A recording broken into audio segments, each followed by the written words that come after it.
Alors, la reconnaissance fait partie des besoins fondamentaux.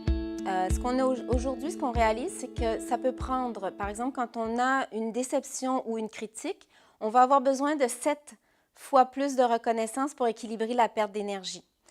Souvent, on a tendance à penser que la reconnaissance se fait financièrement, alors que ce n'est pas le cas.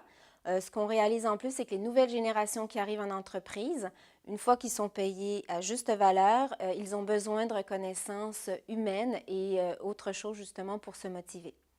Ça m'avait fait sourire que la seule fois où j'ai reçu une reconnaissance, c'était lorsque j'avais quitté l'entreprise, que j'étais à 5000 km et qu'une de mes anciennes collègues m'appelle en me disant « Marie, durant la réunion, on n'a parlé que de toi. Il n'y avait que des éloges pour le bon travail que tu faisais quand tu étais avec nous.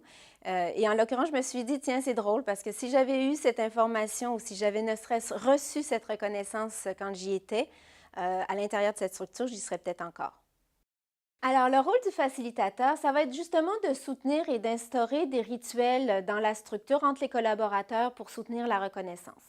Alors, ce qui est important de savoir, c'est qu'il ne faut pas que ce soit le facilitateur qui donne les rituels parce qu'il faut que ça émerge du collectif, il faut que ça émerge des utilisateurs. Un des exemples qui me vient à l'esprit, c'était un moment où il y avait une entreprise qui ont justement créé entre eux un rituel qui était simplement de reconnaître incognito. Donc, ils devaient reconnaître une personne durant la semaine et simplement d'aller donner cette reconnaissance gratuitement. Ça fait émerger une émotion de complicité. Ça permet aussi pour que chaque individu prenne confiance en lui et donc de voir des perceptions un peu différentes de ses collègues. Et ça, vraiment, ça a un impact qui est assez intéressant. Donc, la reconnaissance, c'est quelque chose qui se travaille, mais dans le collaboratif.